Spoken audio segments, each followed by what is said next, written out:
Oh, okay. Because if you could just pass it, we'll pass it. Yeah, that's true. Good evening, everyone, and welcome to the Ferndale City Council meeting for Monday, April the 8th, 2013. Please rise for the Pledge of Allegiance.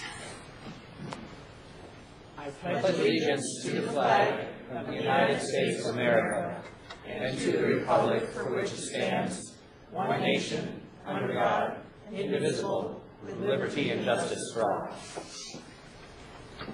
Thank you very much. Madam Clerk, would you call the roll, please? Council members Galloway. Here. Martin. Here. Piana. Here. Lennon. Here. Mayor Coulter. Here. Thank you. We have a full house tonight. Next order of business would be the approval of the agenda. Are there any changes to the agenda this evening? I would move that we approve the agenda as presented. Support? Ooh, it's a close one, but I'll give it to Galloway. Moved by Martin, supported by Galloway. Any other discussion on the agenda? Madam Clerk. Council members Galloway. Yes. Martin. Yes. Piana. Yes. Lennon. Yep. Mayor Coulter. Yes, thank you. Next order of business would be presentations. We have two presentations, but I noticed that our county commissioner stepped in the room somewhere. Where did she go? And I always let her speak. Not yet. Hang on, Helene. So we'll make you presentation C. But we're not going to let you skip ahead of one of my favorite ones to present, which is a proclamation honoring one of Ferndale's long-serving and very active businesses in town, and that's Allied Printing. So I'd like to read the proclamation, and then we'll have anyone that wants to come up, come up. I think there's people that want their picture taken, and if you want to say a few words. But let me read the proclamation first, if you will. The City of Ferndale proclamation honoring Allied Printing Company on its 60th anniversary. Mayor Dave Coulter, on behalf of the Ferndale City Council, extends the city's congratulations to Allied Printing Company on the occasion of their 60th anniversary of doing business as a valued member of the Ferndale community. Allied Printing Company, Inc. began operating as a black and white letterpress shop with one small storefront and a handful of employees in 1952 and has since grown into a cutting-edge, full-service printing company, today employing 95 workers in 4 buildings. Allied Printing Company is an active, socially conscious corporate citizen and an ISO-certified enterprise that enjoys an exceptional reputation within the business community. Allied Printing is a credit to this community, and it is with our heartfelt congratulations that we celebrate their 60 years of business in the city of Ferndale. Unanimously adopted. So congratulations.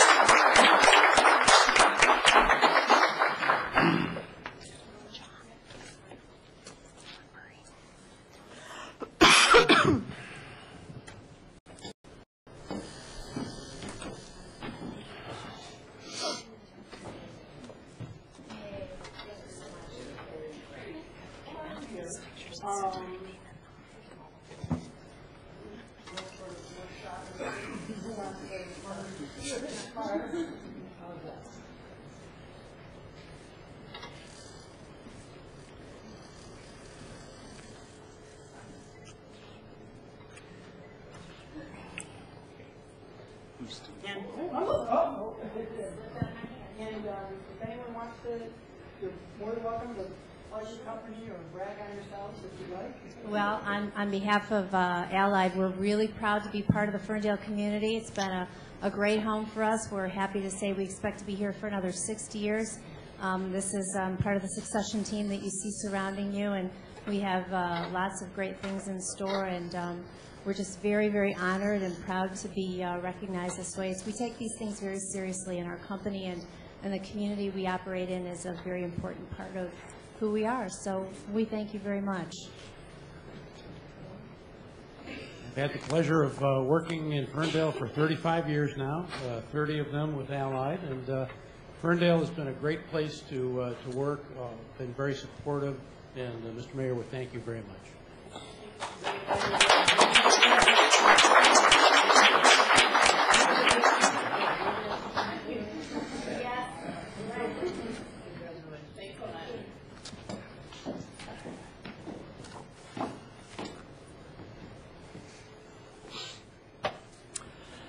All right, our next proclamation designates April 20th, 2013 as Cloth Diaper Day, and I think Mayor Pro Tem Piana is going to introduce this proclamation for us. Yes. I'm very happy to introduce this proclamation for Cloth Diaper Day on behalf of Emily and John Murray, who are the owners of Modern Natural Baby. For the last 3 years, they've asked me to be the local official for their Guinness Book of World Record event at their business, and I love seeing all the babies in cloth diapers. It's a really great event. So I'm going to read this on their behalf. Mayor Dave Coulter, on behalf of the Ferndale City Council, proclaims April 20th, 2013 as Cloth Diaper Day in the city of Ferndale. This day coincides with Modern Natural Baby joining together with 225 locations throughout 15 countries to break the Guinness Book of World Record for the most babies changed at one time, of course, in cloth diapers. Ferndale continues to be an advocate in promoting awareness and a greener way of living. The fact is that each year, 25 billion disposable diapers go into landfills, and those diapers take hundreds of years to decompose. That means one baby will contribute 2 tons of garbage in a landfill in just disposable diapers alone. The City of Ferndale appreciates Modern Natural Baby's effort and passion to make our community and the communities around us more environmentally friendly. We wish you the best in breaking the Guinness Book of World Record on April 20th, 2013.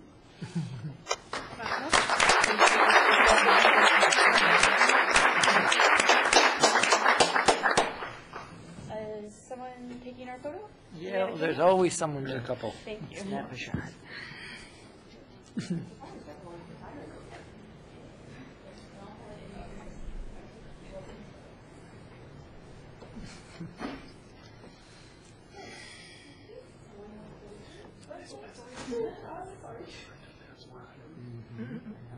It is. Taking off. And now they're moving into Downcastle. It's the one that's big space 5,000. It really is. Well, thank you for recognizing April 20th as Cloth Diaper Day in Ferndale. We do have the event, as Melanie mentioned, the Great Cloth Diaper Change. We're also unveiling a window display that day that will stress the importance of cloth diapering versus disposable diapering. So we're excited about that. So thank you very much.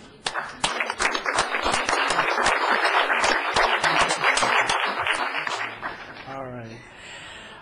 And now, our County Commissioner, Helene Zach, is here to give us an update about all things Oakland County. Thank you. First of all, we're watching what's going to happen with water. As everybody's aware, we no longer have a federal lawsuit on water, and watching what evolves, will we have a different type of water authority and so forth, and how that will impact our residents and the price of water. And so it's something that we're being, I don't have any memos yet, they're coming, but I will keep you, informed. It is a big issue and a topic for all of us. I do fear that we might have increased water costs, and they're already very high. So I'll keep you, let you know about that. I want to remind people that the Board of Commissioners, of which I serve, we are webcast, and you can access us through the county website, www.oakgov.com. One of the things that I think has been really interesting, I serve on Public Services Committee, and we've been hosting town hall meetings on public safety, on gun control. And we've had 2 already where we had 4 superintendents speak at our meeting. We had other local public safety officials.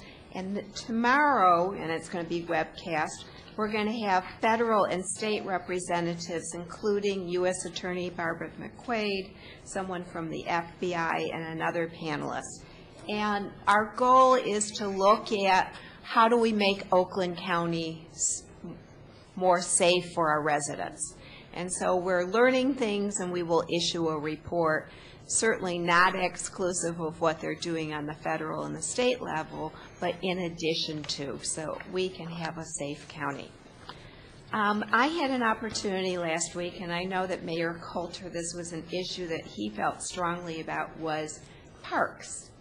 And what are we doing in South Oakland County? And what I'm pleased to report, first of all, the City of Ferndale is getting enhanced services from the Parks Department, meaning that we're asking for services and they're responding. And we always felt when Mayor Coulter ran, the same time I ran for county commissioners, we wanted to make sure that we got our fair share of services. And so what I can tell you at this point is that we approved several years ago demographics, so that I have nice little green colored charts telling us who is using the parks from which zip codes.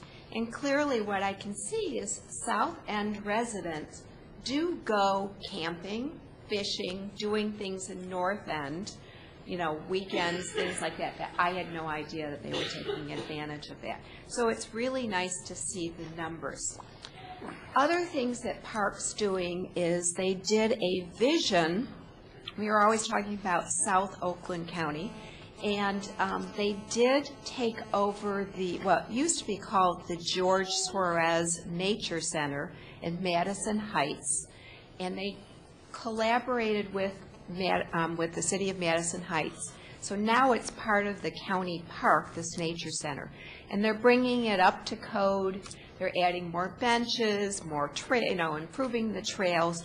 So now we have a destination center in Madison Heights, and they've started to run trips for seniors that will go maybe to Red Oaks or for children and the nature center together. And the goal, we have a dog park there, we have a golf course, we have a nature center, we have water park, and this is all in the South End. And there is a vision paper on that saying how can we even enhance this model. I think it's an exciting concept. And I want to encourage people. There's also going to be some focus groups throughout the county, and those can be found on Destination Oakland, trying to look at what do residents want from the parks, and more importantly, what do you want to charge, how do you recover costs, again, going toward their plan. So I think that this is an interesting opportunity for us to have input into things. That's it for tonight. Any other questions? Any questions of Commissioner Zach? Thanks for coming, as always. Thank you. Appreciate it. All right, our next item of business would be call to audience. As you may know, call to audience is 30 minutes now, more time if needed at the end of the meeting for residents to speak on any issue that they like that's not on the agenda, because you can speak to that item when we get to that portion of the agenda. Up to 3 minutes. Say your name and your address, and take it away, Sherry. Oh, Lesson 4 on recycling is what does not go into the trash. But these can go into the recycling bin for proper disposal. Get a Ziploc bag or one of these that close by themselves. Batteries, curly Q light bulbs, put them back in the box for safety reasons. Those will go into your recycling bin for proper disposal.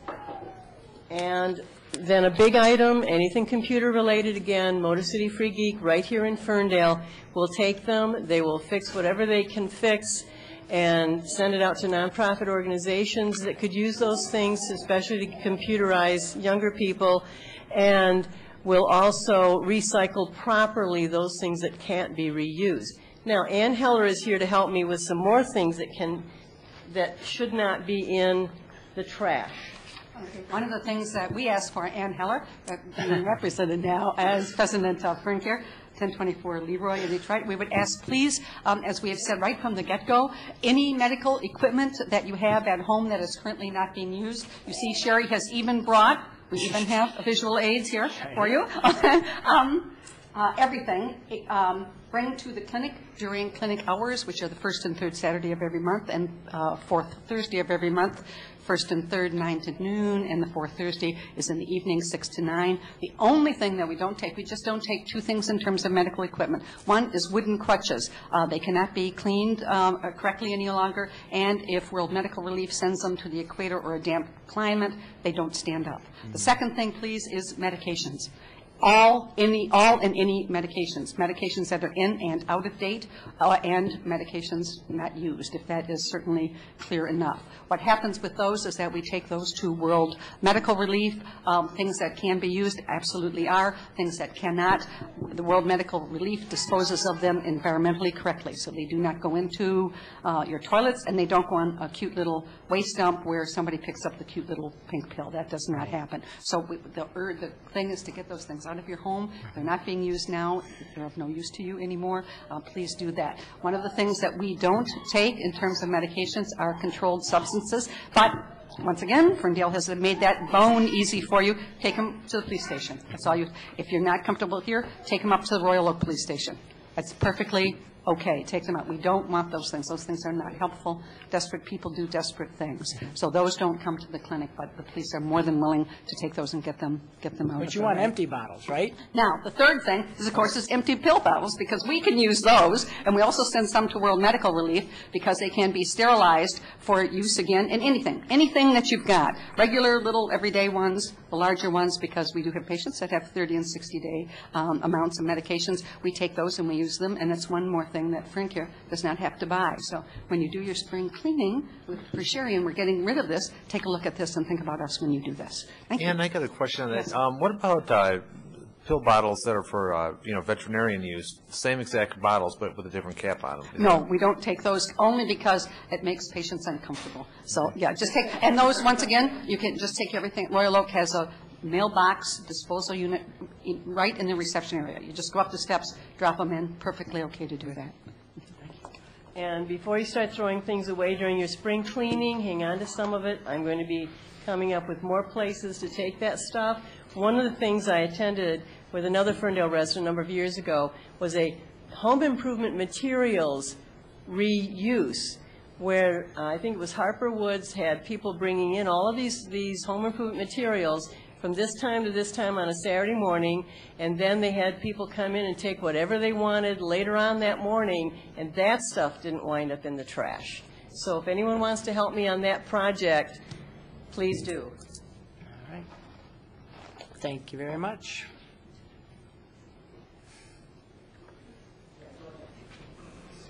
Coming up now is Ann Heller, president of Ferncare Free Clinic, with really a couple of nice things. Nice to be back again. I haven't been here for some time.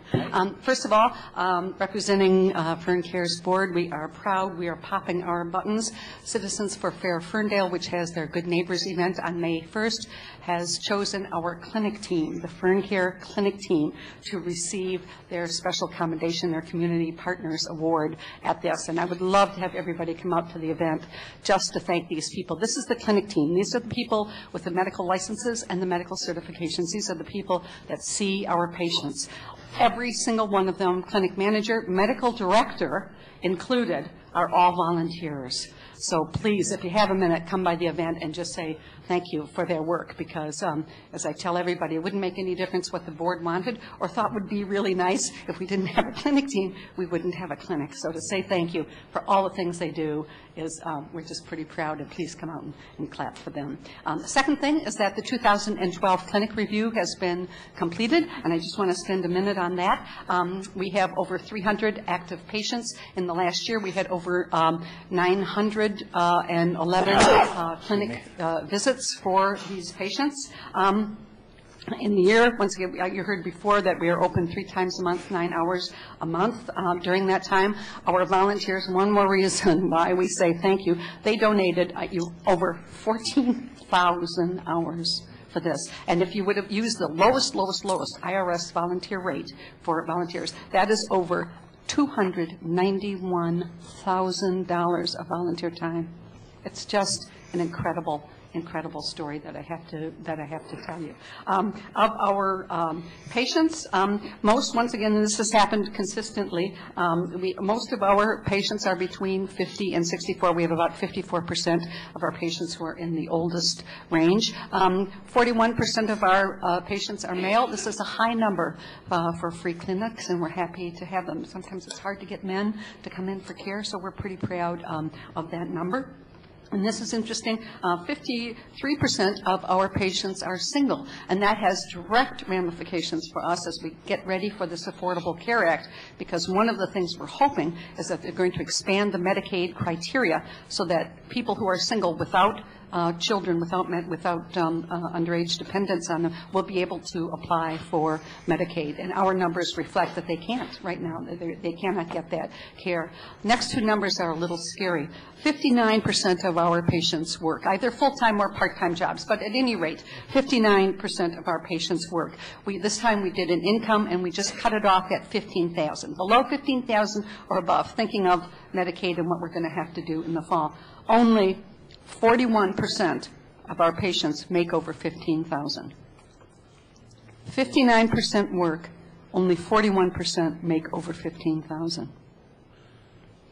Yeah, we need to consider that. That is very, very serious. When we talk about where our patients come from, this year, 43 cities were represented coming to the and 74% of our patients come from Oakland County, with 66% of those patients from South Oakland County. So the people that when we opened the clinic we thought we were going to serve, indeed we are serving. We are serving who we thought we were. 17% of our patients are from all of Wayne County, with 12% coming from Detroit. But when we think of Detroit, think 6 Mile and above, because there are, at this point, there's only one free clinic, and that's at Joy and Southfield in that upper region of Detroit. So if you think Detroit, just like Southfield, across river, all the way to the lake to lake, and kind of, we're their closest clinic, so it makes sense that they would come also to our clinic. We have our most popular cities were Ferndale, Detroit, Hazel Park, Madison Heights, Southfield, and Royal Oak. We had the most patients from those. But this time, as I said before, we have patients from northern Oakland County, too. So almost every single city is represented. If you go up Woodward, all of the cities are represented at our clinic. Not in the numbers that we have from the ones I just mentioned, but they are all represented from there. We also had patients from Ottawa County, Cass County, Livingston County. Yes, there's care. There's no care coming in. When we began, there were 51 free clinics in the state of Michigan. At this moment, there are only 43 free clinics. And the reason is, of course, is because it costs money. Clinics cost money. And after a while, you just get tired. You're not burn care. Hold on for that. Clinic statistics, hypertension won out in the great what disease is our most hypertension won out, followed quickly by high cholesterol, infections, and fever, interestingly enough, because you think we're only open 3 times a month, you would think you would go to an urgent care. But that was third. Fourth is pain other than back, and fifth, digestive, asthma, and diabetes follow quickly. We have 13 categories, but those were our big categories. We did 2,266 lab tests in 2012, and with our discounts, because we're a free clinic and we belong to a number of free clinic associations and some very, very kind people and sponsors and all that, we paid just over $10,000 for those tests. Had we had to pay retail, as they say, those would have come in at about $45,000. For prescriptions, we wrote 1,498 prescriptions in 2012, 450 more than we did in 2011. At one clinic session in 3 hours, a pharmacist and a pharm tech filled 99 prescriptions. I don't know how they did it. What a number. But had we paid retail, now we don't pay retail for anything, but counting the things that we get from a couple of wonderful drug organizations and things like that, we would have paid over $120,000 for the medications that we dispense. We did not pay that. I hasten to add, we did not pay that, but had people had to go out and purchase, that's the kinds of money that they were going to have to purchase. So the clinic continues. In May, we begin to offer counseling services for our patients, so we're continuing to grow. And the last thing, of course, is, always the hook. In order to pay for everything, this year we're having our dinner on May 2. Look at that, our 5th annual dinner. Where did the time go? We'll be 3 years as an active clinic in August, 5 years as an organization this month. The dinner celebrates our 5-year. You can find everything on our website, www.ferncare.org. Tickets are $40 a piece. Tables are $320, and there's more information on the website. But thank you. Thank you for letting me take this time. Thank you. Thank you. Thank you very much. Great job. Mr. Covey, good evening. My name is Craig Covey. I live at 276 West Breckenridge here in Ferndale. A couple of things. I'm representing tonight the Ferndale Environmental Sustainability Commission as well as the Oakland County Water Resource Commission. Those two organizations are sponsoring a town hall meeting here in Ferndale in just a couple of weeks. On Tuesday, April the 23rd, we have a town hall meeting here from 6 to 8 p.m. And it's about fracking, which is hydraulic fracturing, the newer technique that is coming to Oakland County. We've talked a little bit about this at other meetings, but the oil and natural gas exploration companies are buying up leases all across Oakland County. So Jim Nash, along with the Environmental Sustainability Commission, and co-hosted by our County Commissioner, Helene Zach, we're putting this town hall meeting on right here in City Hall. I do want to thank the staff. Mayor, the staff was very helpful in helping us get this set up, and they continue to be helpful. We are going to have refreshments, and we're going to have a couple really neat speakers. So if you'd like to learn about what's coming, regardless of where you might stand on the issue, if you just want to learn about the issue, but we do need to know, and it will have an impact on our water and our water resources. Also, with regards to the environmental group, I do want to announce that we meet every month, the first Monday of the month. We have openings on the commission. We meet at the library at 6:30. And this is April, which means it is Earth Month. Coming soon is Earth Week. And on April 22nd is Earth Day. I won't announce all the events because there's so many, but there are festivals, there are activities, there's educational programs, actually all across the world, which is good because it's Earth Day. Also on April 26th, it's Arbor Day. I understand in talking to to Lloyd at the DPW that Ferndale did renew its Tree City USA. I certainly appreciate that. I think it's very, very important. And April is one of the best months to plant a tree, if you are so inclined. And I encourage the city to, I've been attending your budget meetings, but hopefully you're still going to keep planting trees each year. It adds value to the neighborhood. It helps clean the air, cool the homes, and looks good. That's it for the environmental stuff. I do want to ask one quickie, if I can give this to our city clerk. The Ferndale Community Foundation would like to begin doing bingo. And one of the requirements from our state licensing board for charitable gaming is to have the city pass a resolution recognizing the Ferndale Community Foundation and I guess giving a blessing that we can run bingo. So I will share this with Cheryl Lynn, and I thank you for your time. Great. Thank you kindly. Thank you.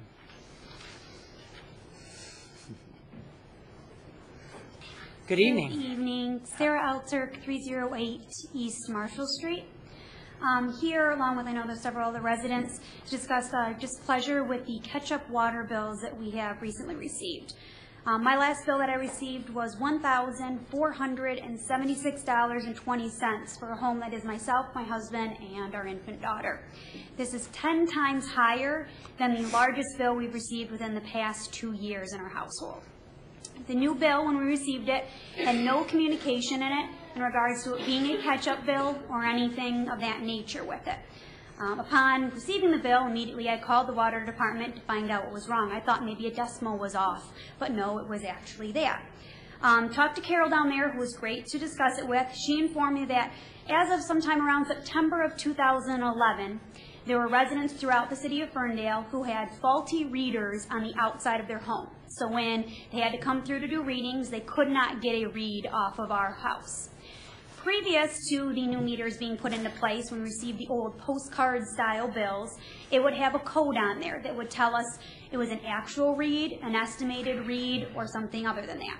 With the new bills that we received that are on the 8.5 by 11s, there are no codes. So there's no way for a resident to find out or to know themselves when they receive a bill that it has been estimated or that it is an actual. So she informed me that at her household, she couldn't tell me as of when, but probably sometime in September of 2011, the water department had started to estimate what my household usage for my water was. Again, in the bills I received since then, none of them had any communication to tell me that it may be estimated, no codes for me to even know that, so I might be able to have a chance to find out or know that I need to go look myself.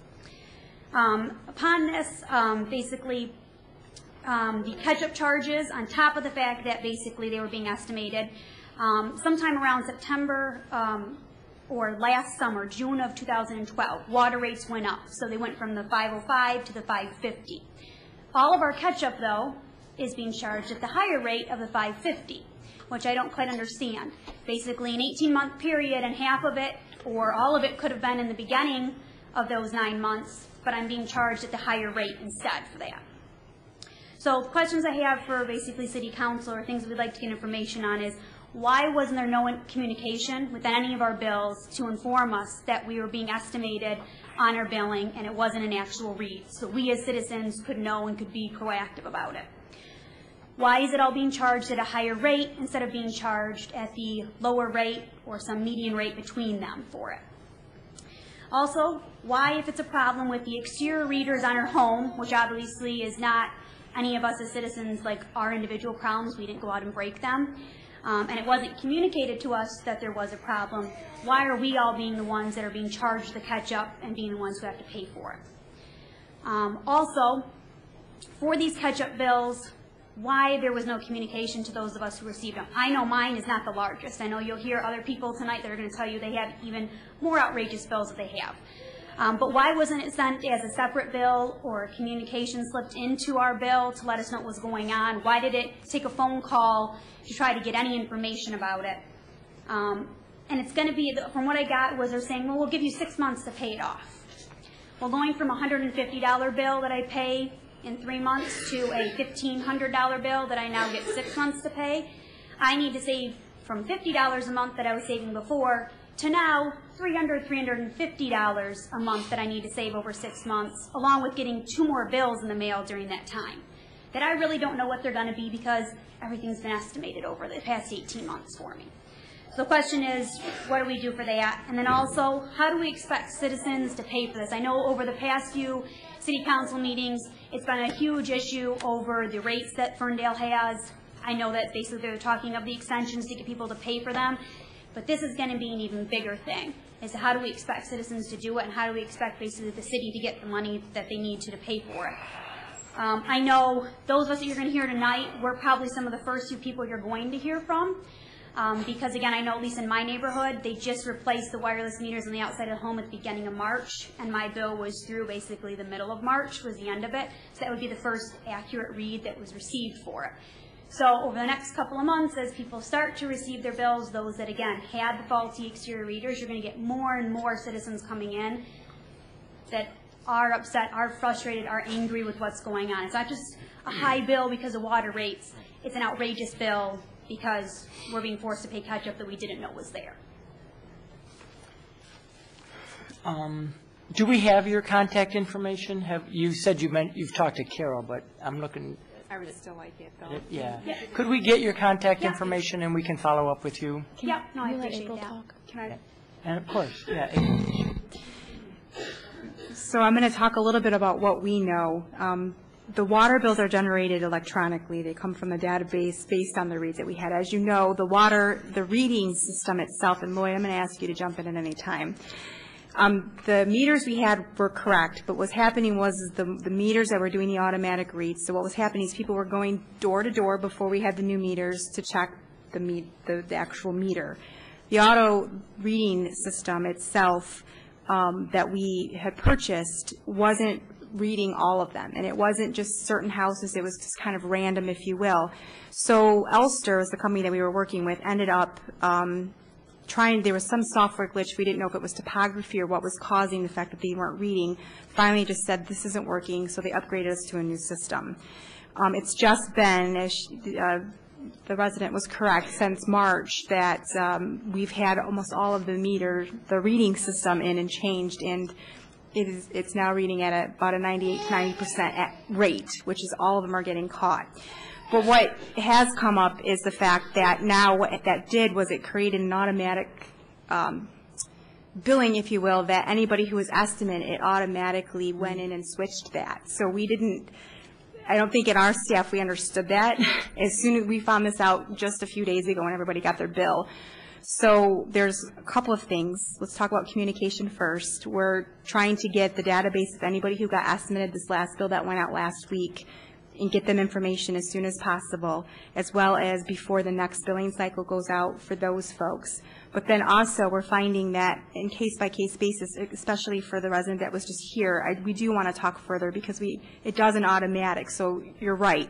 To get billed for rates that are different, when there was a rate change, we need to address that, as well as we've come up also with what about somebody who just moved into their house in January, and it automatically estimates if there was another renter in there. So literally, this has all just happened in the last few days, so it all generated electronically. So we're trying to kind of wrap our head around the system and how that worked, but the only positive out of it is the reading system is now grabbing almost everybody's address and the rates, but that left a lot of unanswered questions. So I definitely want her information, and we're working, the finance department as well as returning all the phone calls and trying to help walk through everybody's questions and where we're at with everything. So. And because this is new, I mean, in these really sort of outrageous cases, can we modify the payment schedule based on a more reasonable that as well as Lloyd and I were just talking about trying to wrap our head around, like,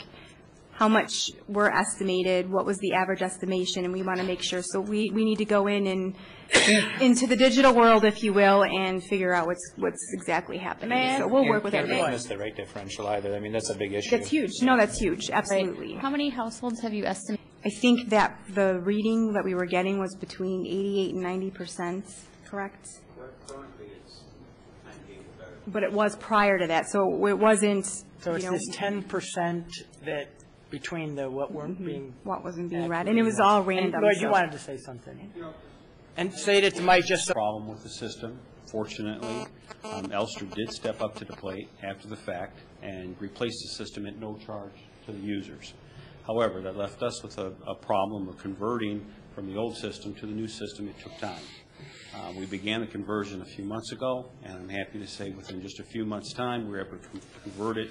We're getting a 98% read rate. And that also provides us with enough information that we can really service the community much better. We can get hourly reads so we can determine what their usage is, whether there's a leak. We can predict flow. I mean, there's a ton of information that's available to us now that was not available in the past. Yeah. But one thing that I'd really like to assure residents of is this. The meters were all replaced in the city within the last less than 3 years. That makes them, by industry standards, very accurate. So although we were not obtaining a read from the meter in the home itself was calculating and keeping track of how much usage there is. And so when we finally do get a read from the meter inside, the outside box is just a transmitter. It does not record the information, it just transmits the information. The meter itself was accurately monitoring the water that was used. So the easiest way for a homeowner to determine whether or not their bill is reasonable or not is really twofold. One is always go to look at your meter, use no water in the home, go to your meter to see if it's moving. If your meter is moving, then you potentially have a leak. There's use in the household somewhere. The other thing is that you can look over time. We will have an accurate read at some point in your usage history. It's different depending upon the property. But at some point, we'll have an actual read or an accurate read. Then the system began automatically estimating. So at this point now, we're getting actual good reads currently. You can take that and average it. It's been 5 months since we had a last accurate read. Total usage is 50, 10 a month. So there's a way to be problems with the rates. There are problems, but overall, there are ways to look at it to be sure that you're not. We don't want to charge you for anything that you haven't used. That's really what it comes down to.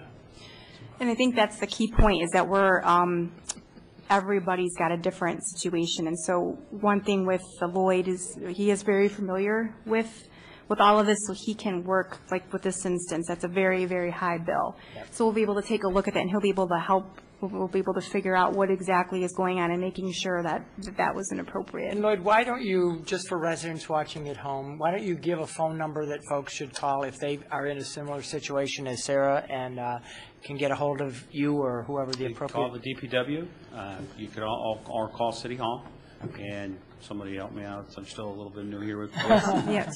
I know that's terrible, isn't it? What's the number that they would call it? 546-2519. That's right. Thank you. 2519. 546. Let me ask a question. 2519. 2519. Well, let's start over. Let's make sure, though, that they call the billing department and the water first, just so we can pull up their file and have all that information, if you will, and see what's the situation, and then we can go from there of getting them to Lloyd if we need that. Joe, do you by chance have the water department's number offhand? Thanks. Sorry, we do all our Water internal. Department's number is 248-546-2374. I'm also in the process of setting up a special email for this as well. Great. So please let us know, because that is obviously unusual. Yeah. Of course. Not at all. I mean, I know, and Tiffany's saying that the meter in my basement, I think, is working right, because that's the first thing I did was check that to the bill. It is accurate. So I'm not saying I think that I didn't use the water. Mine's just the communication, the fact that with this new billing, if there's any way to get on the bill, like the old postcard ones, have a code that tells me. So if I am that 2% that isn't reading right off of them right now, I know I'm getting an estimate and not an actual. So then I can go look in my basement, and I know to do that. Because I don't want to do it every 3 months. I have to be like, okay, I got to double check the city and make sure that they're doing their job. Like, I want to know the city's doing it and that what's coming out and what's getting my bill is accurate. Gotcha. And yes, and that's actually come up if you, because that, for us too, we just realized that the new billing system is also a New World. It's kind of been like a triple whammy. The new system with New World as well, the bills are different. And there was actually a lot more information on the previous postcard than on the 8.5 by 11. So we've been working with Finance and New World to try to figure out why is that not that information available, because it is very helpful. Had people saw an estimate on there, they knew, and Pat's a call and double check. You know that there was something that. So we're going to work with every single person. But there's another gap there too that I'm concerned. I want to make sure we get addressed, because any good quality control process, if I shot out a bill that was 10 times higher than the last one I generated, before it hits the mail, there are alarms that should go off. Yes, and that's one thing Lloyd is helping us with, is understanding the software and the capabilities that it has to do those reports exactly for that reason, is the quality control. So we do apologize. I think, one more second. Melanie, or Mayor Trumpiana keeps asking what lessons learned are. I'm thinking a common theme is communication, that one of the things customer service-wise that we've been a little been lacking, if you will, and we're working through that. Joe being a big part of increasing our communication capability, but this was another failure on our part to communicate what was going on. So we apologize, and I know there's more of you here for this reason, so I'll just let you go.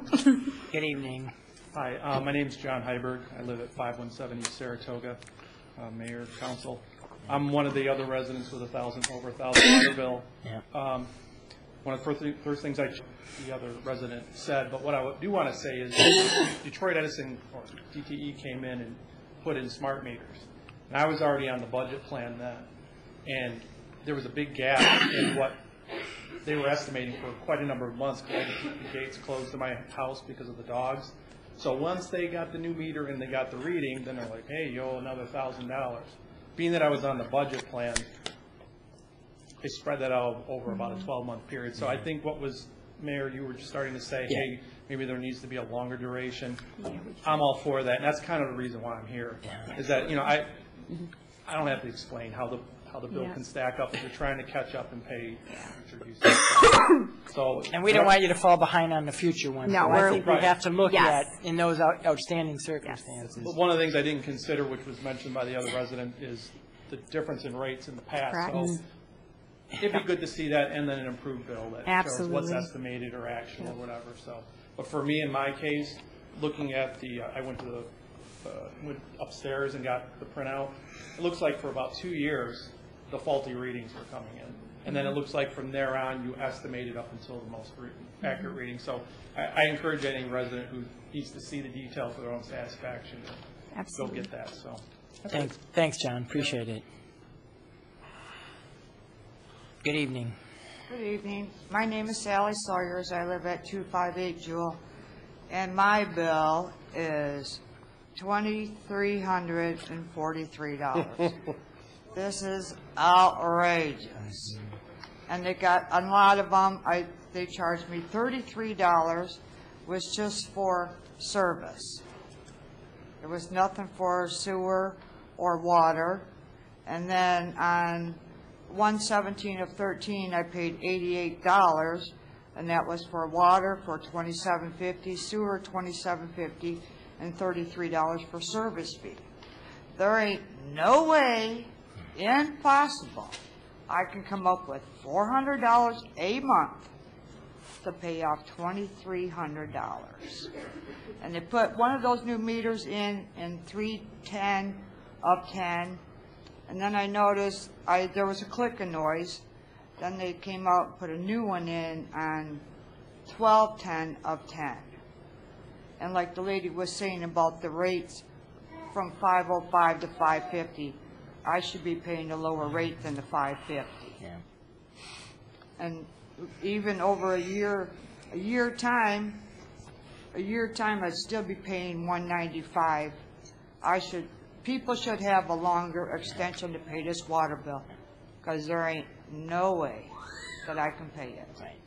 Make sure Lloyd Curtin has your name and contact information, and we're going to look into these. Clearly, there's something going Okay. on. Yeah. Thank you. Appreciate it. One of the things council may want to consider is that Mike. Just to go to the mic, just so we can hear you. Just a quick note, one of the things council may want to consider is just charging a lower rate for the 2-year period of time. This difference won't be, astronomical and hurt the fund in any way. So if you each account will be different based upon how old their estimate is, but you can look at that, see what the lowest rate was during that period, and then charge, and then nobody will be overcharged that way. I think we're looking It's a at good those idea. ideas. Give us a We will. recommendation, because Yeah. we want to make this was our issue, not yours, and so. What we'll do. We'll do what we can to make this right. Like the lady said, there was no communication at all. We'll get it right. Thank you. And what we'll end up bringing, more than likely, because we're going to have to do some waiving, if you will, we'll probably bring a resolution to city council, so we'll have that ready for you guys. So stay tuned, because we'll stay on this. Thanks for bringing it to our attention. Sherry? Okay, assuming some of the rest will just give their phone numbers to Mr. Curtin. You're not going to be meeting on April 22nd, which is when I was going to make this announcement. Okay. So this is April 22nd's announcement. On April 27th, it's Saturday afternoon from 1 to 4, will be an event downtown called Family Fundale, and this is something I've been working on for the last year to show that Ferndale not only has nightlife, but we have some day life too, which the DDA director had mentioned. It'll be Family Fundale will be 10 or a dozen stores. I was even surprised at how many I found that do cater to kids and families. And it'll just be a fun afternoon. The rec department is providing Francine, who will do improv with kids.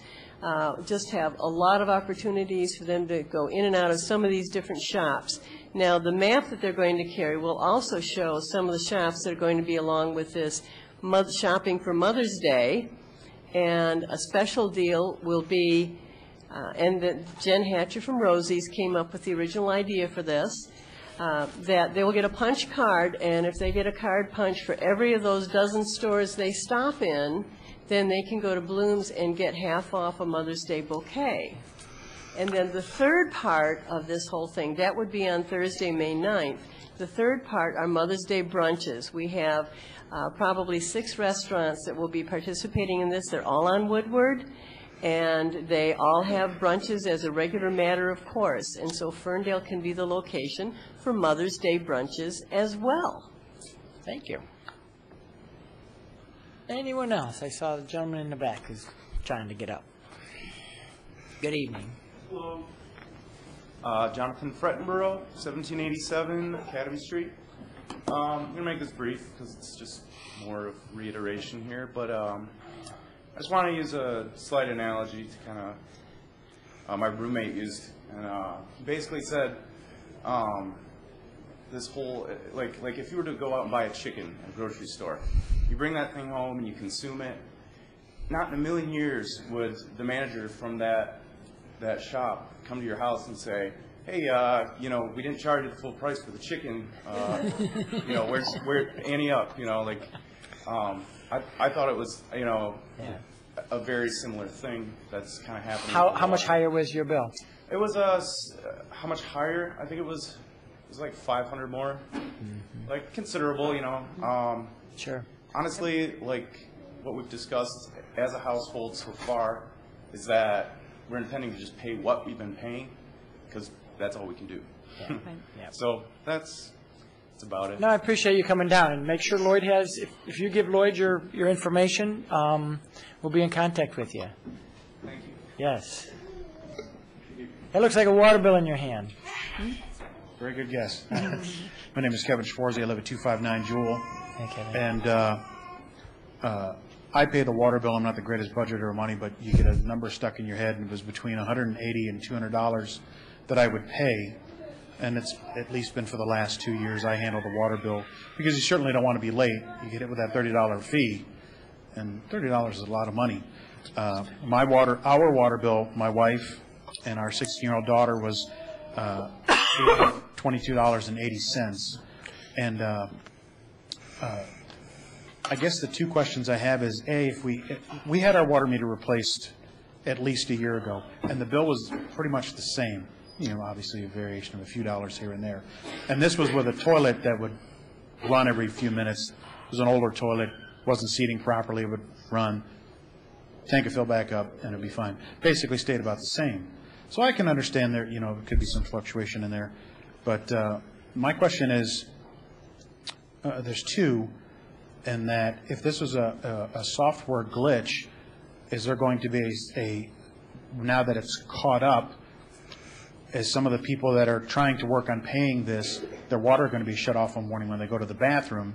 And B, what about the people, my neighbor here and I talked to somebody that just paid the bill. They had a similar bill that was total to mine. What about those people that just paid it? I mean, this isn't all just estimate. It can't be, because how could my bill be the same basically for about 2 years? I should have brought some bills. I didn't. But, I mean, in my mind, the total was about the same. And those are my two concerns. So, thank you. Thank you. Appreciate it. And again, Floyd gets your number. And, yep. Thank you. We're over our 30 minutes. I think it's been a very fruitful conversation. But if there's anyone else that would like to speak, to call the audience now. If not, we will move on to the consent agenda. And I want to thank the residents for coming out tonight. I know it's not the easiest thing to do to get up here and stand and talk to us, but we appreciate the information. This is a relatively new issue that we are just getting our arms around, and you will hear back from us. Thank you. The consent agenda are items that council considers routine and we enact in one motion unless something is removed from the consent agenda. I will read the items on the consent agenda this evening. Item A is the approval of the minutes of the regular meeting held March 25th, 2013, and the special meeting held April 2nd, 2013. B, approval to fill a part-time code enforcement officer position. C, approval of a sponsorship contract with Ford Motor Company for the Ferndale Dream Cruise. D, approval of a special event permit for Motor City Street Eats on May 4th, August 3rd, and October 5th. E, approval of a special event permit for Rainbow Run on June 1st. F, approval of special event permit for the Southeast Michigan Dyke March on June 1st. G, approval of the special event permit for Ferndale Pride 2013 on Saturday, June 1st. H, approval of the special event permit for the Run for a Reason on Saturday, May 11th from 10 to 12 p.m. I, approval of license agreement with Dino Drop, Inc. for Outdoor Cafe on the Pedestrian Alley. J, approval of a license agreement with Dino Drop for an extended outdoor cafe area for the Ferndale Pedestrian Alley for special events on May 31st through June 2nd, on June 8th, July 20th and 21st, August 15th to the 18th, and September 20th and 21st, 2013. K, approval of a license agreement with John D. for an outdoor cafe on the Pedestrian Alley. And finally, L, approval of the bills and payroll as submitted by the City Manager's Office, subject to the review of the Council Finance Committee. Mr. Mayor, I'd like to remove item G, approval of special event permit for Ferndale Pride 2013. All right. Item G is removed. Any other items the Council would like to see removed? If not, a motion would be in order. I move to accept the consent agenda with the amended changes. Support? No. Moved by Piana, supported by Galloway. Any discussion on any of the consent agenda items from anyone in the audience? Council. Madam Clerk, could you call the roll, please? Council members Martin? Yes. Piana? Yes. Lennon? Yes. Galloway? Yes. Mayor Coulter? Yes. The consent agenda is approved minus item G. Now moving on to the regular agenda, item A is consideration of ordinance number 1140, which amends Chapter 7 of the Business Regulations and Licenses Generally, Article 18, Sidewalk Cafes of the Ferndale Code of Ordinances. Who is taking that one tonight? Your Honor. At least I'm going to start it. I have forwarded to council on a couple of occasions now in your Friday packet information about the meetings we've been having internally to improve the process with sidewalk cafes. This ordinance amendment is part of that process.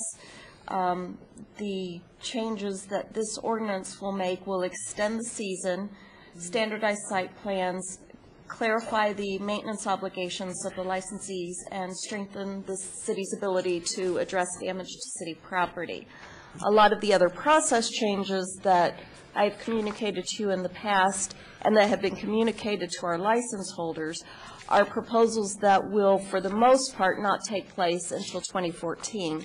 And I just wanted to clarify for our license holders and business owners, because some of them are concerned about our proposal to change the type of fencing that we would require to freestanding fencing, is I want to make clear that, number one, this ordinance does not address that or change those specifications at all. Number two, that is not a definite change yet. We're still taking it under consideration. We recognize that it would be a cost to the businesses.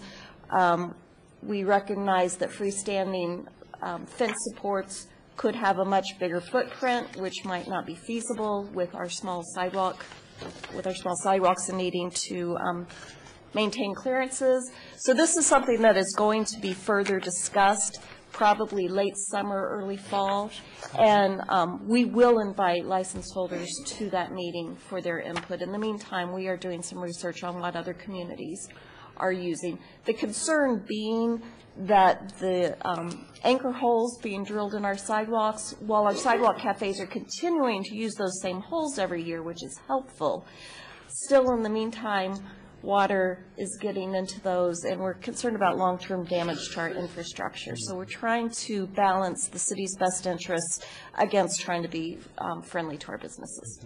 So that's where we stand. And if Dan has anything specifically about the ordinance to explain? Sure. A legal perspective to this, Dan? Or Well, before you is the draft that attempts to address some of the issues that were articulated in the memo that was a result of the committee as to how best to strengthen some of the issues associated with the sidewalk cafe process. As Sherilyn Hardy indicated, the principal changes address the articulation of the year for sidewalk cafes, specifying that they would commence on March 1st and end on November 15th each year. So that is spelled out as a change. Also, it is expressly prohibited that outdoor heaters would not be allowed on the public sidewalks or public rights-of-way. And so that's also a addition to the text of the ordinance.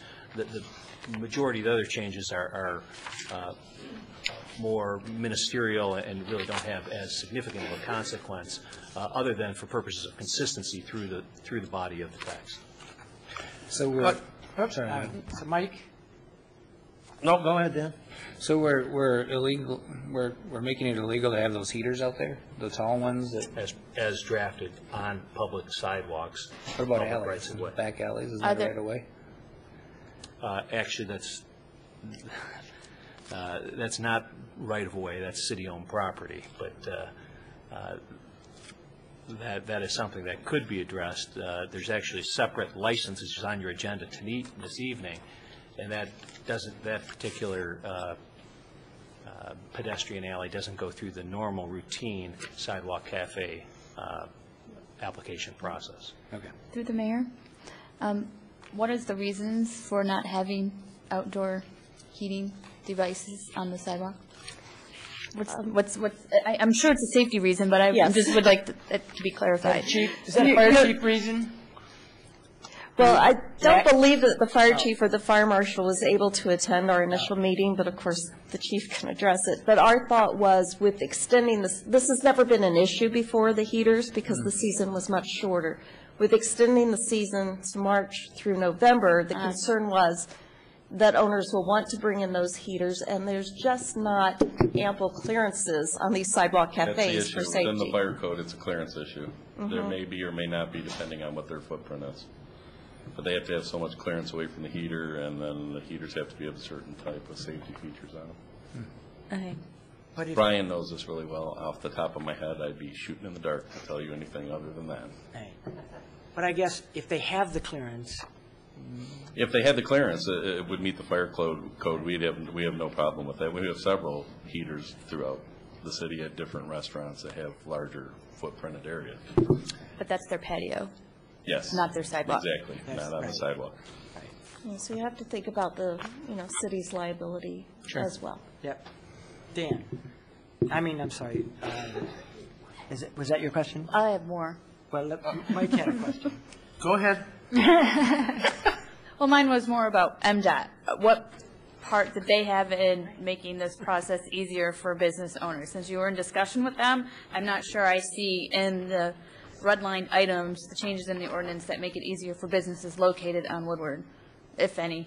The ordinance does not address those procedural issues with MDOT. MDOT has consistently, over the last couple of years, worked very well with us. What they are doing is adding our language as to length of the permits and some of our other specifications to their permit.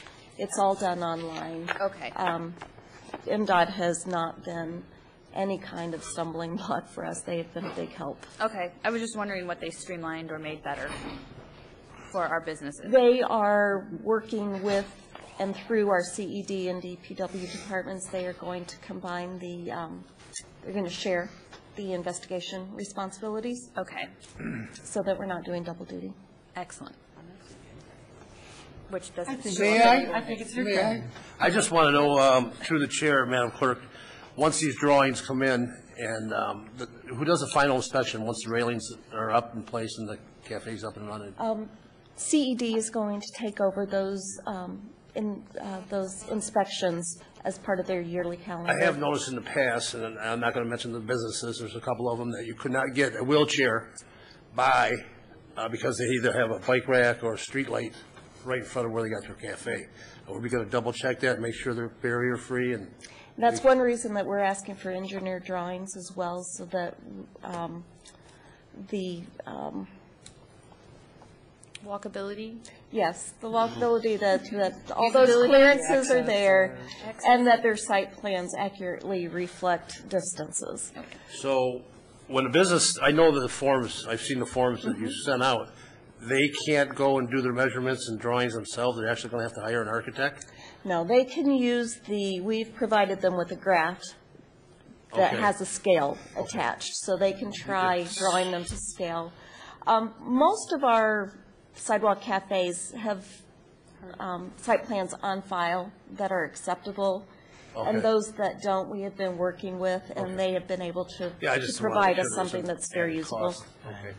And it streamlines and shortens the process for our inspectors when they get out there.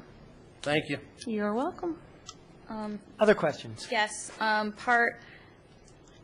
Section 7377 appeals, it says that upon submission of a written appeal describing the basis of the appeal, along with appeal fee, and an amount determined by a city council resolution. So we have to set an appeal fee, or is that already set in our fee schedule? To be honest, I am not sure if that is in the current fee schedule or not. I do not believe it is, but we will be bringing fee schedule forward after the budget adoption. Has anybody appealed? We have never turned one down. We've always been able to work with the business owner to bring it into compliance with what we need. For future consideration through the chair, when we do this, I don't know that I'd be in favor of an appeal fee. Someone would have to pay to have access, and I'm not comfortable with that. Okay.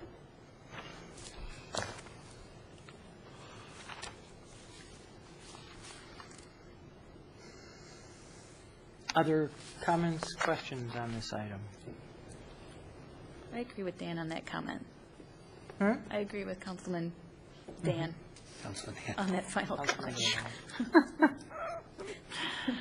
It's getting late. All right, Madam Sure. Clerk, could you call the roll, We've been please? at it since We need a 5:30. motion. I move that we adopt ordinance number 1140, amending Chapter 7, Business Regulation and Licenses Generally, Article 18, Sidewalk Cafes of Ferndale Code of Ordinances.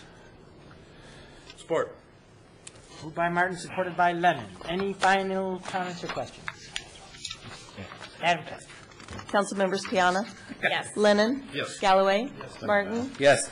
Mayor Coulter? Yes, thank you. That item is adopted. Council. Regular agenda item B, receive preliminary annual budget for fiscal year ending 2014 and 2015, and set budget public hearing for April 22nd, 2013. So we're going to adjust that a little bit. Yep. I'll just Go talk ahead. about that Yeah. really quickly.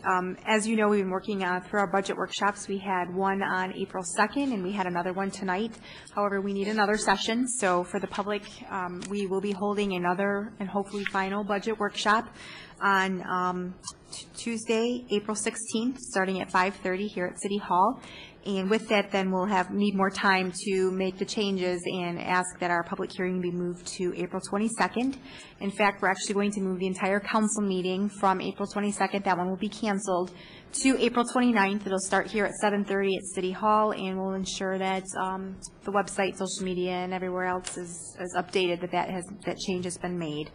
So again, we ask that council set the budget public hearing for April 22nd, 2013. 29th, what did I say? Sorry.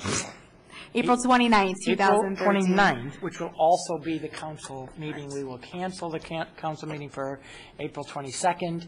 However, we will schedule about a 1-hour budget wrap-up on the 16th, Tuesday, April 16th, at 7:30. Did we? At 5:30 I'm sorry, on 5:30 Tuesday, April on the 16th. That will be the workshop.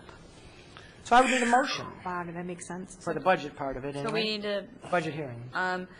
okay, so I need to change this recommended action then. I move to set the public hearing date for April 16th at 5:30 for a special, no? Nope. No? I just Public approving. hearing date is April 29th. That's for the public hearing for the final budget, April 29th. Okay, so I don't need to add that in here No. then? Okay, so I just need to say April 29th. Yes.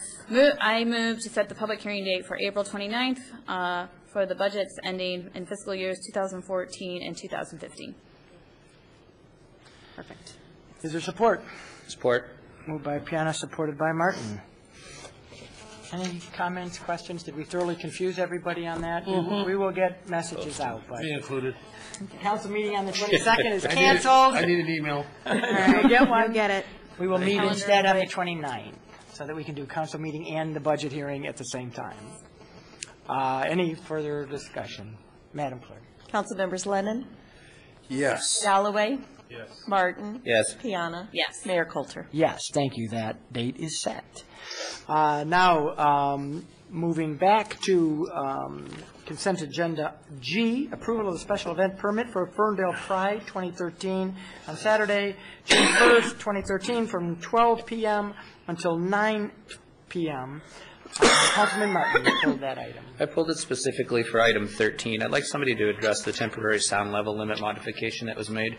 Historically, I believe for festivals, although the ordinance does allow us to do this, but for festivals, we generally, in most cases, waive the sound ordinance in these instances. So can somebody kind of address the issue of how we got to the decibel limit of 90 and why are we varying from a practice for this festival versus previous ones?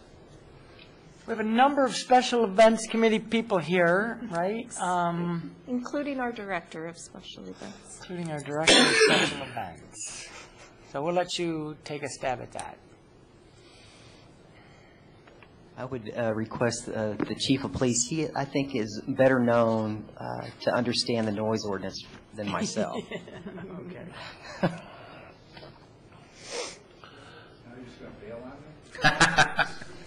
Somebody's got to take it. That's a fair question. Come on. The ordinance at the meeting we had made, I had made the motion that if there was going to be control on this issue, that we could use the ordinance and set a different level for the A weight and the C weight, because the ordinance allows us to, and that motion was seconded and passed, with the understanding that we would make some type of inquiry as to what would be the appropriate level of raising those decibels in the A and C weight. So I contacted Darren Brown, who was the sound engineer that assisted us with the last update of the current noise ordinance. And after a long conversation with him, he made the recommendation that the A weights and the C weights each go up by 10 decibels. He said that anything that would go up, and I forget exactly what the number is now. Do you have my email that I sent you?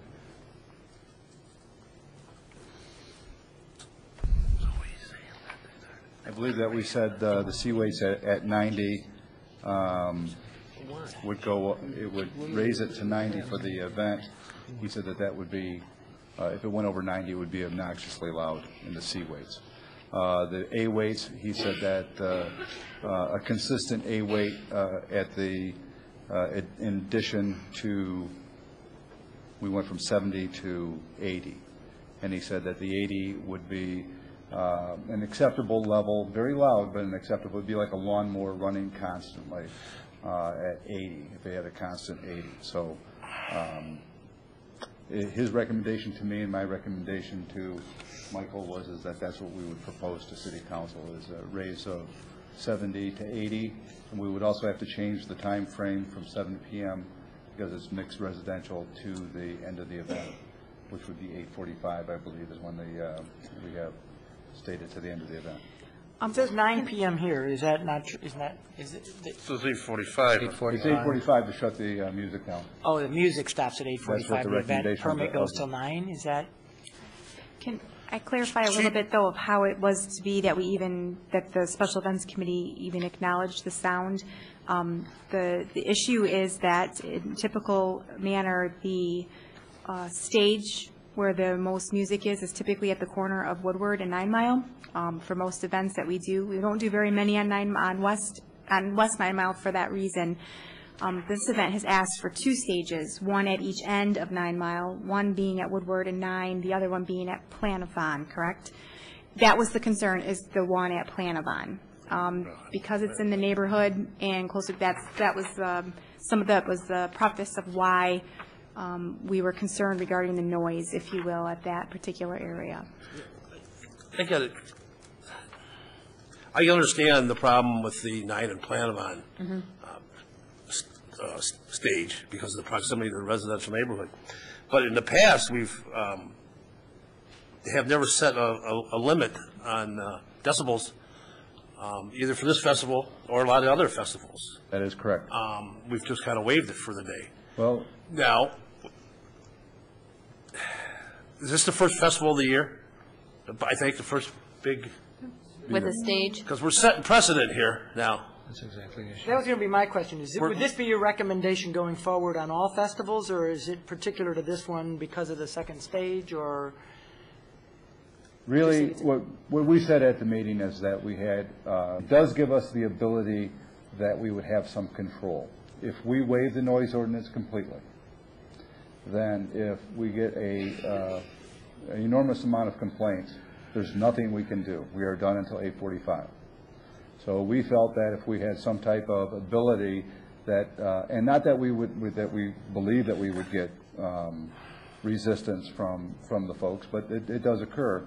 But we wanted to make sure that we had an ability to say, okay, it is too high, and now you are turning it down, or you'll get a ticket. That was the issue. Now, the other issue is that we fully recognize that was our recommendation from the commission, or from the committee, to the City Council. City Council can make this be a complete waiver, which is what has been done every time in the past. We were very open about that at the committee meeting.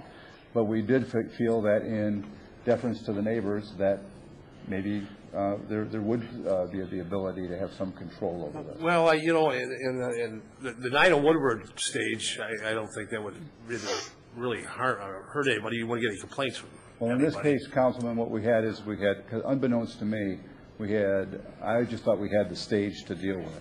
What we have is the stage, and then we have a DJ dance area that probably, from what the folks that asked for the permit said, is going to be more consistent, more loud, more of the beat AC type weights, and that if we had that closer to the far west end, that would be more of a noise issue. That one I have a problem with because of the proximity of the residential And that was the argument given by the Pride folks, is that they wanted, for a whole bunch of different reasons, they wanted the stage to be at the Planavon end, and then if they were at the stage being at the Planavon end, then they would put the DJ down closer to Woodward Avenue. So to me, it was one or the other. There's going to be an issue with noise, one or the other. One may be a little bit worse than the other. There's no way I can really tell until the event. Right. If I may, I do think we have to be sensitive to the neighbors in the area. Two, though, last year they did have the DJ dance area at Allen and East or West Troy right on the corner, and we waived the noise ordinance for that event last year. So this isn't, I think this is unique on West 9 Mile, but we have had 2 stages in the past, right? Oh, I'm just saying that I was not aware that we had 2 stages for this event. When I saw the plan, I just saw the stage, and that's what I focused on. It could have been there all the time. I just saw that they had the one. That's what I was concerned with. And the controversy was the stage at the west end or the east end. And to clarify, I'm sorry, you guys had really good discussion at this meeting. I attended the special events committee meeting. My concern, at a number of levels, is how do we, it's the precedent setting, and how do we define this going forward, and what's the criteria we measure the next festival off of, where we set another level or not? I don't know. I mean, to me, it's a consistency issue. You don't know until you try. It's part of the ordinance. We thought we would use it as an ability to see if it's viable to use. Because you use it one time does not set a precedent that you always have to follow. But I think what I'd be interested in is taking the measurements this time, waiving the sound ordinance, taking the measurements this time for the DIY and some other weather conditions or something that might be relevant, then coming back to council with a report and see if that's a tool that we think would be helpful. And we discussed that too, Councilman, at the meeting as well. And the only issue was it's never been done before because we've always waived the ordinance, and we've never needed to get a sound measurement before. Did we ever take measurements of like DIY? Do we know what? We've always waived the noise ordinance. We've never made any measurements. I like your suggestion. I like your suggestion a lot. Take a year and get data, and then make some criteria based on this. I mean, just so we're making a fact-based decision of when to apply it and when to not. I think with a year's worth of data, that may be worthwhile. Yeah. Well, I just hate to have to be that, we have X amount of officers there, and that's going to be one of their duties that they're going to be doing. That's fine, but I would agree with that. I think on the other side of the coin, I would hate to use officer time because we found we did this and we didn't need to, or you know what I mean? It ties up officers with more complaints during the actual festival. I think there's an argument of resource usage on both sides. We will do what council. I know you will. I'm not questioning that. Right. I hear what the chief is trying to solve is give his officers some empowerment when people do call, rather than say you've got to wait to 8:45. Sorry. The committee. It was my suggestion. The committee approved it. Okay. I understand though what you're trying to do, and I think that's a hard balance. I mean, we spent so much time on this noise. God, I'm not speaking. Noise ordinance. That I feel like we have the right ordinance in place. We spent a lot of time and money, and we're very deliberative about this. And so I really like Scott's suggestion that we should be taking reader meetings regardless, just to see what our maximum level is. I'm wondering what type of band is playing. What type of artist is playing between like 7 and 8:45? Do you know yet? I do know, but they're a rock band. Okay. Alternative rock. And then the drag performance is the closing performance.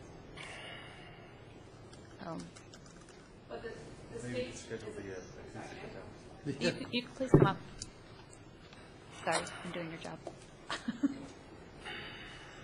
Hi, Julia Music. I'm on the Entertainment Committee. And the stage this time, it's a closed stage, but this time it'll be facing away from the residents, and the stage itself kind of shoots the noise out.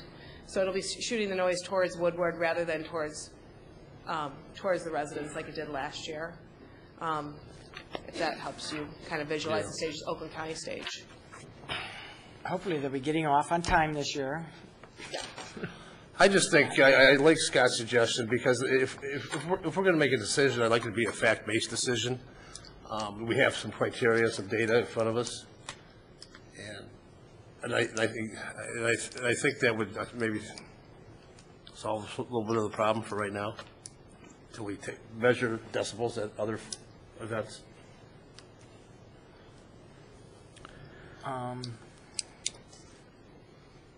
So part of your suggestion would be someone from the police would be out there with a meter taking measurements at Just walk by various- once.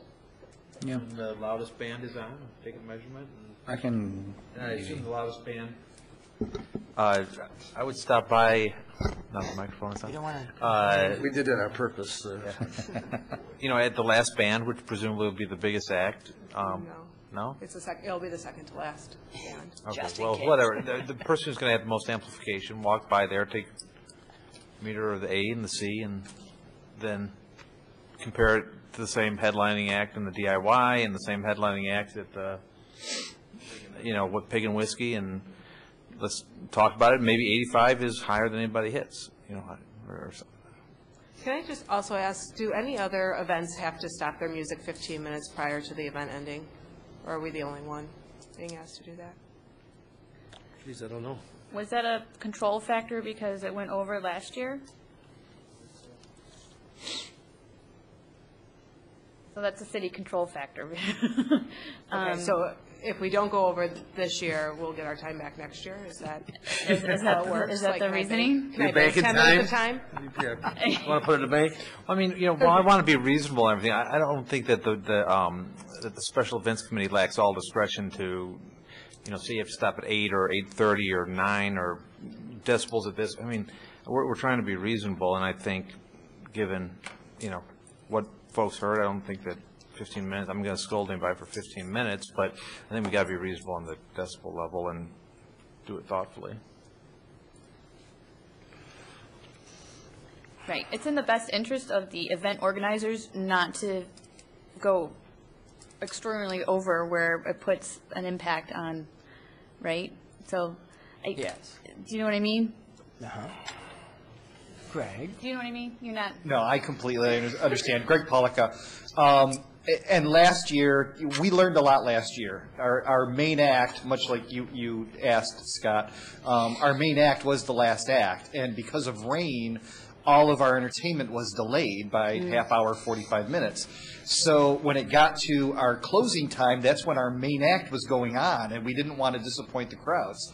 So this year, we've put our main act second to last, so that if anything is delayed, we can always trim our last act so that we can end right at the time that we are supposed to. Okay, so you've put your own control measures in as an event organizer. Correct. We learned that from last year, how to do that.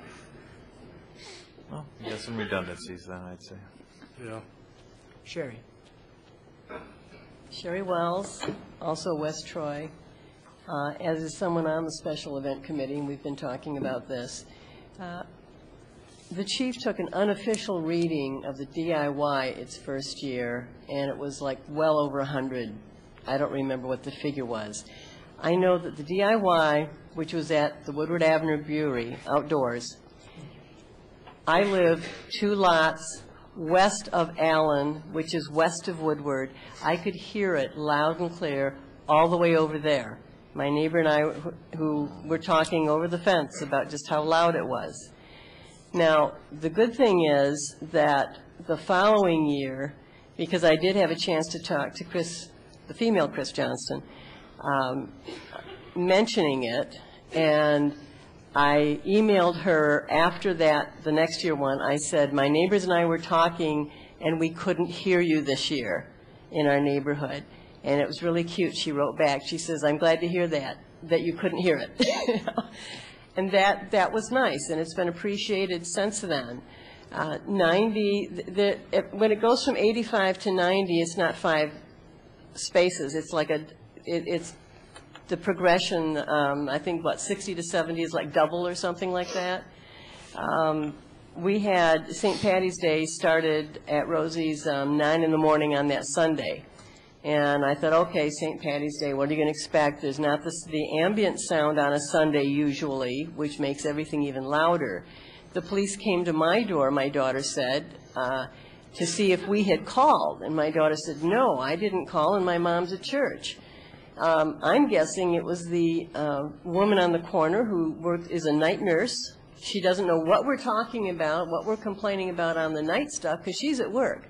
But I have a feeling that on Sunday morning she was trying to sleep.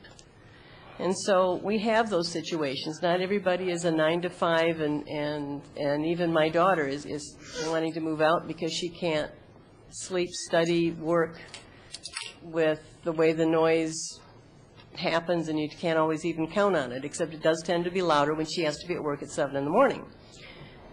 I don't know how they know her schedule. There's a loud that's loud enough, and right now our noise ordinance was said to be average, the high end of the average over the whole metro area, and it's still too loud. And I've worked on it more and more. I'll put more hours on it than anybody else.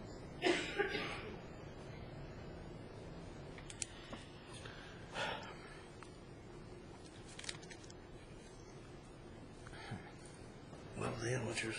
You pulled it. Yeah, I would make a motion that we accept the recommendations of the Special Events Committee excluding Section 13 and waive the sound ordinance with the request to have, throughout the events this year, have some data collected so we can further refine how we're going to apply this component of the sound ordinance. I support. Does that include, Section 13 does include the 8:45 ending time? No, the time's fine. I mean, I don't. Okay. All right. So it was moved by Martin, supported by Piana, to adopt the ordinance minus the noise ordinance. Right? You did not adjust the hours. I'm open to, if someone from council wants to, though, friendly amendment. I don't, to me, 8:45 or 9 is not that big a deal. I don't. Yeah, I'm not going to wait. Correct. Yeah, we deliberately moved our festival this year to a Saturday. So this is a Saturday night we're talking about, not a Sunday evening. We could have set our closing time for 10 p.m. or for 11 p.m., like the DIY or some of the other festivals. But in the interest of ending a little bit earlier, and knowing that the bars are still going to be going for 5 more hours, we opted for 9. If we had known that there would be this 15-minute penalty attached at the very end of the meeting, which we were not aware of until the very end of the Special Events Committee, we would have actually requested a 9:15 ending point. It seems a little silly. The festivals are, if you all recall from the Cobalt surveys a few years back, the most popular thing that folks in Ferndale said. They love St. Patrick's Day, they love the Ice Festival, they love the Dream Cruise, they love the Gay Pride Festival. So we would like to be able to go till 9 p.m. We'll stop whenever you want us to. And you know full well that if it's too loud and there's complaints, you know we'll turn the music down. We all live in this town as well. So thank you, Mayor. Thank you, Ken. Can I ask a follow-up question with the event committee? Yes. Is 15 minutes truly a hardship? I mean, I think there's anyone can answer that. I mean, how big a deal is 15 minutes? You have to ask the entertainment person who has to schedule, I don't know, 12 days at 8:30 or 8:15. I don't think that we would object to moving it back to 9 o'clock. I think it was more of a wake-up to what happened last year, that when we asked you to stop at 9 o'clock, that means that you respect the authority of the city council's what they proved, that is that the permit goes to a certain time and then you have to end it. And we're just trying to make sure that people understand that, and not just this one organization, but all, because we do have a tendency sometimes that people assume, and this is not specifically about Ferndale Pride, but they assume that when they get approval that they own something. And none of us own it. This is city property that we have elected officials who say, we're giving you the authority to do this event on this public space. And so we're trying to make sure that people realize that we are representing what is expected of anyone who's wanting to do a special event, and that is to respect what has been approved by City Council. All right. No, and I appreciate what you're trying to do. If it's not a big deal, I'll then adjust my motion to move it to 9. I mean, I'll support that, but it was a legitimate issue last year. We negotiated an extra half hour, and then at the end of that half hour, that band refused to get off the stage. I was literally walking up the steps saying, I'm going to unplug you if you don't leave.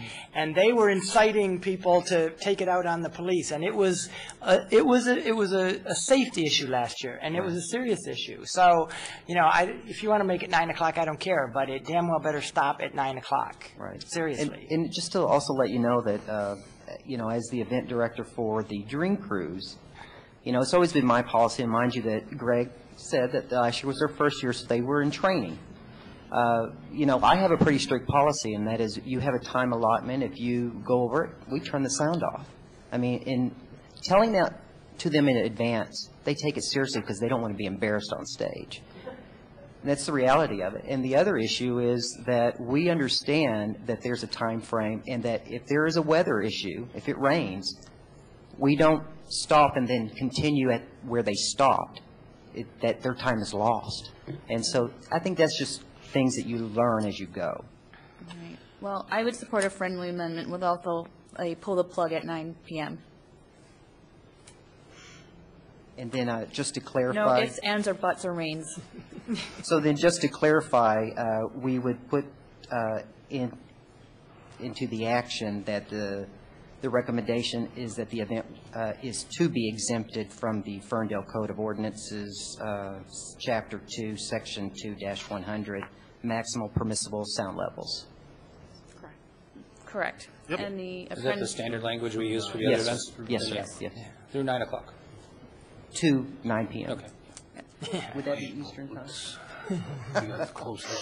I really appreciate the hard work that the special event committee has done. I know that UGate came up with some proposals tonight that obviously council is going with a different direction, but I really want to make sure that you feel empowered to pull the plug at 9, and I fully support that, and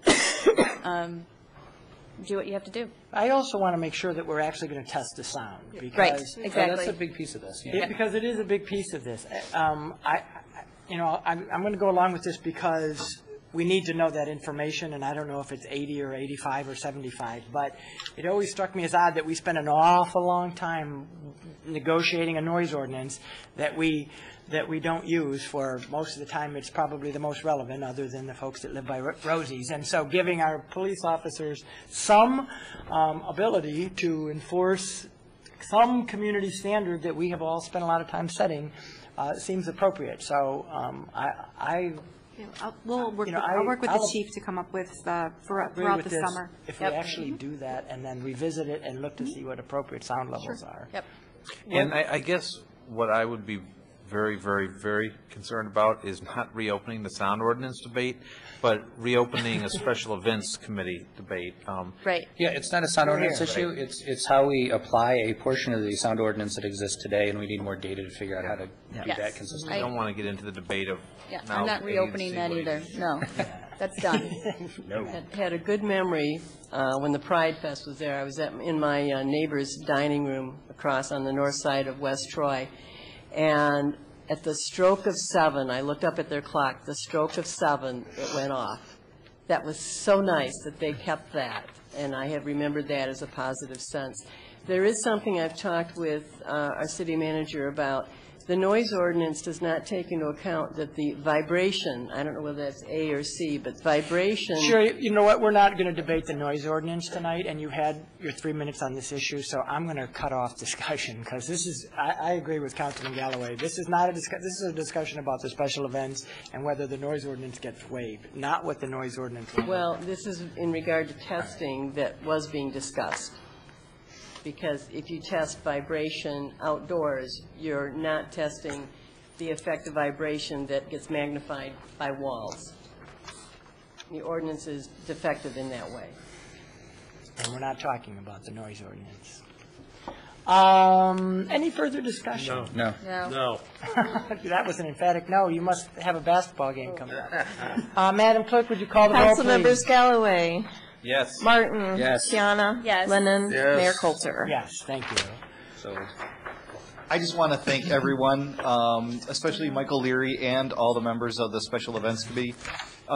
This year, you know, we had a lot of discussion. There was a lot of change to the event, and everyone was very interested in working with us, and I just want to thank all the members. Thank you. I can see it in your site plan. Yeah, thank you. Yep. All right.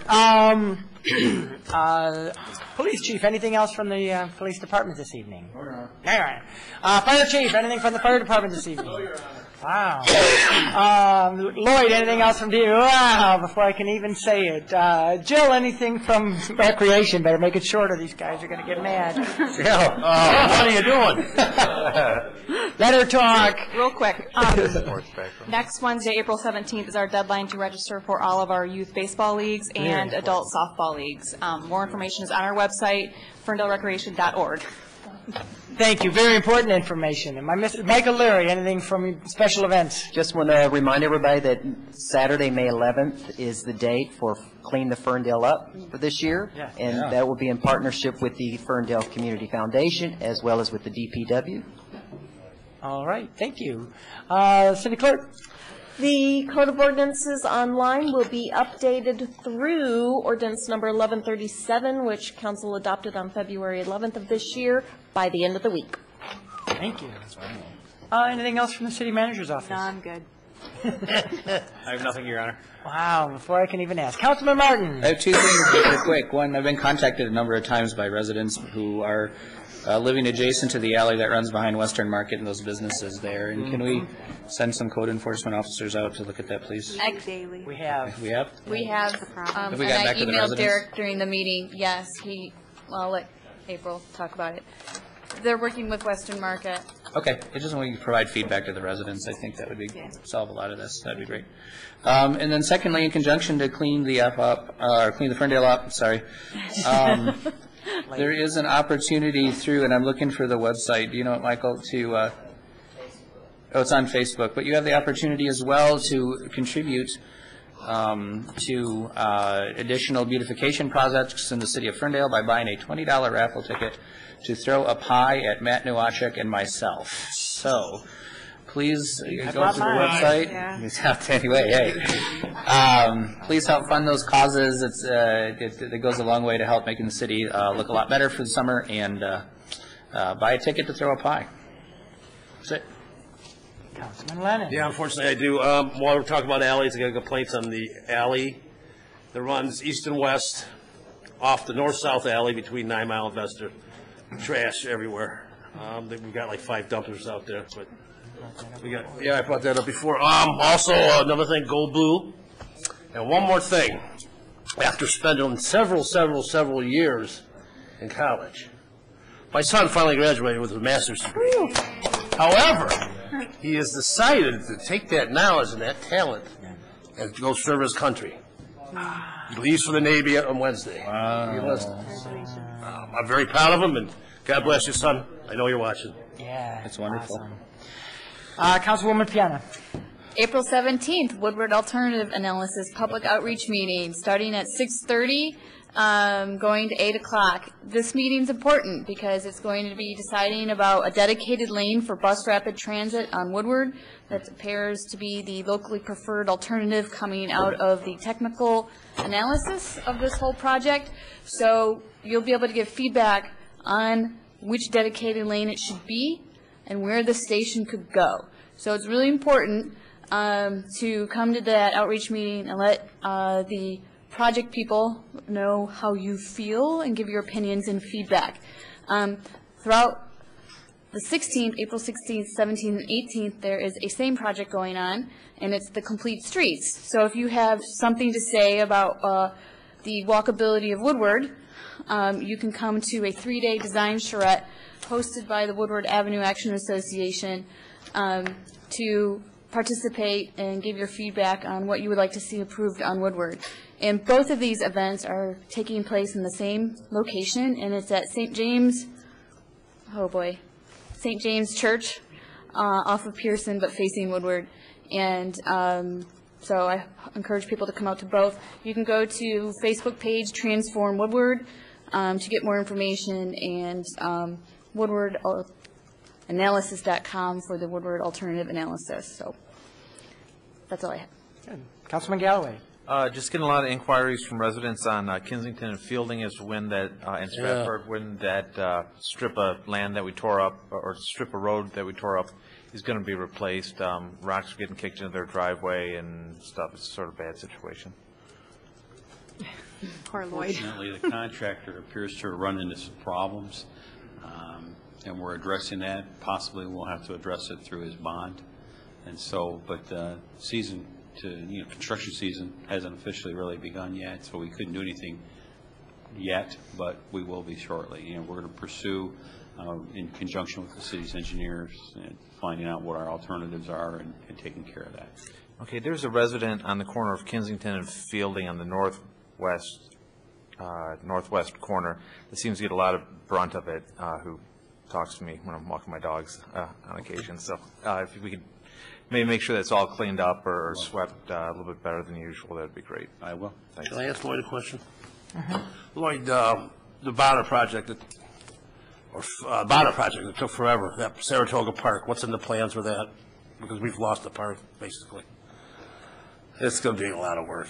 Yeah. Is the company going to be held responsible for it? They are. Ultimately, through the bond, they will be. Okay. So it'll be cleaned up. Reseeded, something's going to have to be done. Okay. Scott, anything else? That'll do it.